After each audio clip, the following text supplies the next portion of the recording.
पूरे मोहल्ले में एक हमारा घर था जहाँ बिजली का कनेक्शन नहीं था। 12वीं के बाद मेरा पहली बार चयन आईआईटी में नहीं हो सका। चौथे साल के अंतिम कुछ चंद महीनों में अपनी तैयारी शुरू की। हर साल मेंस के बाद मैं पढ़ाने के लिए चला जाता था और 4-5 महीने पढ़ाने के बाद जो भी उससे आय होती थी यूपीएससी की तैयारी में लगाता था। उस समय मैंने काफ़ी इंटेंस पढ़ाई की। पहले वर्ष में ही मेरे साथ मेंटल ब्रेकडाउन हो गया। 2 साल लगा तब मुझे पता चला कि मैं मानसिक रोग से ग्रसित हूँ। मुझे पता नहीं था उस समय कि ये ठीक हो पाएगा या नहीं। तीसरे प्रयास में जाकर मुझे नमस्कार, मेरा नाम अभिषेक है और मैं आज बिहार निदेशक उद्यान के पद पर कार्यरत हूँ। मैंने सिविल सेवा परीक्षा 2016 में पास की और उसके आधार पर मेरा चयन भारतीय वन सेवा में हुआ। 21 रैंक आए थे मुझे भारतीय वन सेवा में और होम कैडर बिहार मिला था। और दूसरी सेवा इंडियन रेलवे पर्सोनेल सर्विस भी प्राप्त हुई थी। मैंने भारतीय वन सेवा का चयन किया और आज मैं बिहार में कार्यरत हूँ। आज मैं अपनी यूपीएससी की जर्नी आप सभी के साथ जोश टॉक्स के माध्यम से रखना चाह रहा हूँ, क्योंकि मुझे ऐसा लगता है कि तैयारी के दौरान जो मेरे साथ घटित हुआ शायद वही समस्या कई बच्चों के साथ हो सकती है और शायद मेरे अनुभव से कुछ बच्चों को इसमें लाभ मिल सकता है। जब मैं दरभंगा शहर के लिए आया तो जहाँ मेरी इस शुरुआती शिक्षा दीक्षा की शुरुआत हुई, तो मुझे याद आता है कि पूरे मोहल्ले में एक हमारा घर था जहाँ बिजली का कनेक्शन नहीं था। 12वीं के बाद मेरा पहली बार चयन आईआईटी में नहीं हो सका। मैं एनआईटी जमशेदपुर गया, परंतु संयोगवश मेरे पिताजी जिस स्कूल में कार्य करते थे उस स्कूल में सुपर 30 में चयन के लिए परीक्षा आयोजित की गई थी। तो मैं वहाँ आया और संयोगवश मेरा उस परीक्षा में हो गया, तो मैंने सुपर 30 ज्वाइन किया। वहाँ 30 बच्चों के साथ हमारी पढ़ाई होती थी। वहाँ रहना खाना सब कुछ मुफ्त था। अभयानंद सर जो बिहार के डीजीपी रह चुके हैं, उन्होंने उनके द्वारा स्थापित था। वो कई बार आते थे, वहाँ हम लोगों के साथ बैठते थे, खाते भी थे और पढ़ाई पर डिस्कशन करते थे। तो काफ़ी एक खुशनुमा माहौल रहता था जो आईआईटी में जाने के प्रेशर को काफ़ी रिलीज़ करता था। लेकिन आईआईटी क्यों जाना है इस दृष्टि को लेकर मैं कभी क्लियर नहीं था। शायद मुझे सिर्फ़ एक अच्छी नौकरी चाहिए थी, क्योंकि जो मैंने बताया कि एक सामान्य जो लोअर मिडिल क्लास परिवार है उसकी पहली चॉइस ये होती है कि वो अपने भविष्य को सुरक्षित कर सके, एक सरकारी नौकरी पा सके। तो शायद उसी कारण से मैंने भी आईआईटी जाने के बारे में सोचा और पढ़ाई की और फाइनली मुझे सुपर 30 के बाद वहाँ सफलता मिली। फिर मैं आईआईटी खड़गपुर पहुँचा। वहाँ 4 साल कैसे निकल गए पता नहीं चला, लेकिन पहला रियलिटी चेक आया मुझे फाइनल ईयर में, जब फर्स्ट फेज़ में मेरा प्लेसमेंट नहीं हुआ। तो उसके बाद मैंने सोचना शुरू किया कि आगे के लिए, भविष्य के लिए मेरा क्या विज़न हो सकता है। मैंने अपने चौथे साल के अंतिम कुछ चंद महीनों में अपनी तैयारी शुरू की और संयोगवश मुझे सफलता भी मिली पहली बार प्रीलिम्स में। एक बड़ा मोटिवेशन फैक्टर होता है जब आप शुरू में आते हैं, तो अगर आप प्रीलिम्स क्लियर नहीं कर पाते हैं तो आपको लगता है कि शायद ये परीक्षा बहुत टफ है। तो मैं उस चीज़ में नहीं फँसा और मैं आसानी से उसके मेंस देने के कारण मैं मोटिवेटेड रहा पूरे साल और फिर आगे की पढ़ाई मेरी चलती रही उसी दौरान। उसके बाद मुझे याद आता है कि तीसरे प्रयास में जाकर मुझे जो आईएफएस है, Indian forest service Bihar cadre, और IRPS Indian railway personnel service, दोनों में एक साथ सफलता मिली थी। 2013 में मेरी स्नातक की पढ़ाई पूरी हुई खड़गपुर से। उसके बाद मैं 2013 में ही जिया सराय आ गया, जहाँ मेरा ऑप्शनल फिजिक्स जो कि मैंने सेलेक्ट किया था उसकी एकमात्र कोचिंग संस्थान जिया सराय में थी। तो वहीं से 8x6 के कमरे से मैंने पढ़ाई शुरू की और पहले अटेम्प्ट में ऐसा विश्वास था कि अगर मेहनत से करते हैं तो शायद पहले अटेम्प्ट में क्लियर हो सकता है। इसी आशा के साथ मैंने पढ़ाई शुरू की और काफ़ी इंटेंस पढ़ाई की।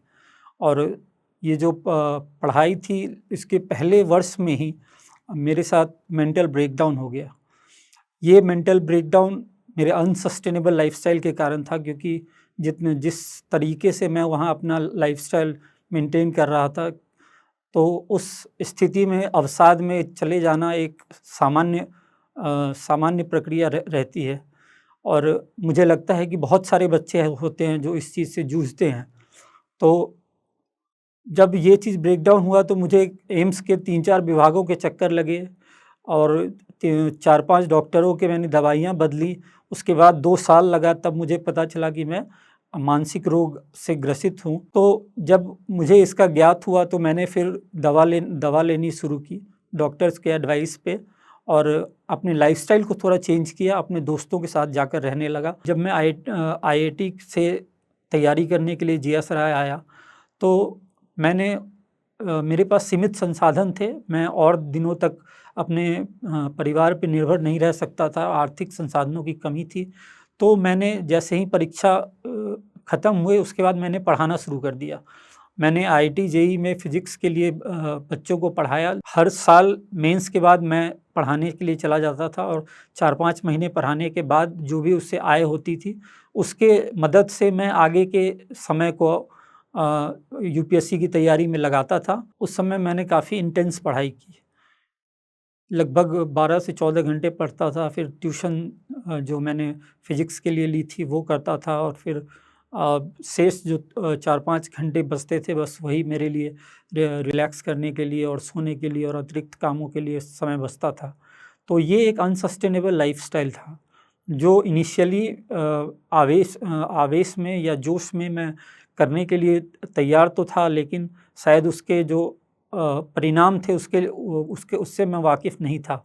और आजकल सभी बच्चे जो इस तैयारी की रेस में रहते हैं उनके ऊपर दबाव बहुत रहता है। बच्चे प्रायः होता है कि अवसाद में चले जाते हैं, मेंटल इलनेस के शिकार हो जाते हैं, लेकिन हम उस चीज़ को एक्सेप्ट नहीं करना चाहते हैं। जैसे मुझे ही एम्स के 4-5 विभागों के चक्कर लगे, मुझे 6-7 डॉक्टर्स के मैंने बात की, उसके बाद 2 साल लगे समय जब मैं जाकर समझ पाया कि मैं मानसिक रोग से ग्रस्त हूँ और मुझे पता नहीं था उस समय कि ये ठीक हो पाएगा या नहीं, लेकिन इतना मैंने एक्सेप्ट कर लिया कि शायद अब दवा के माध्यम से ही कुछ बेहतर हो सकता है। तो इसी सोच के साथ मैंने अपनी इलाज की शुरुआत की थी और उसके साथ ही साथ जो डॉक्टर ने एडवाइस किया था कि आप अपने रूम को चेंज करके अपने दोस्तों के साथ रहें, ज़्यादा घुल-मिल कर रहें, लोगों से बातचीत करें, उससे आपको बेहतर सफलता मिल सकती है। तो मैंने उन चीज़ों को अपनाया और मैं ये कहना चाहूँगा कि ये जो अवसाद की स्थिति होती है, ये एक गहरे काले सुरंग की तरह होती है, जिसमें आपको आभास नहीं होता, जिसमें आपको पता नहीं चलता कि शायद रोशनी कहाँ है। तो ऐसे अंधे कुएँ में से निकलना बड़ा मुश्किल होता है, बहुत कठिन होता है। इस सफ़र को मैं अभी तक झेल रहा हूँ, लेकिन अभी मेरी स्थिति काफ़ी अच्छी है। मैंने अपनी आईआईटी की तैयारी के दौरान और यूपीएससी की तैयारी के दौरान जो मेरा अनुभव रहा और जो रुकावटें मैंने झेली, वो प्रायः जो तैयारी कर रहे बच्चे होते हैं और घर से दूर होकर तैयारी कर रहे होते हैं या अपने सीमित संसाधनों में तैयारी कर रहे होते हैं, उनके लिए कुछ 3 बातें मैं बताना चाहूँगा जो बहुत महत्वपूर्ण हैं। पहला तो ये है कि जब आप तैयारी कर रहे होते हैं, तो आप सिर्फ़ उस अटेम्प्ट को लेकर नहीं सोचते हैं, आप उस परीक्षा की फाइनल हो जाने तक के बारे में विचार करते हैं कि कैसे इसमें सफलता पाई जा सकती है।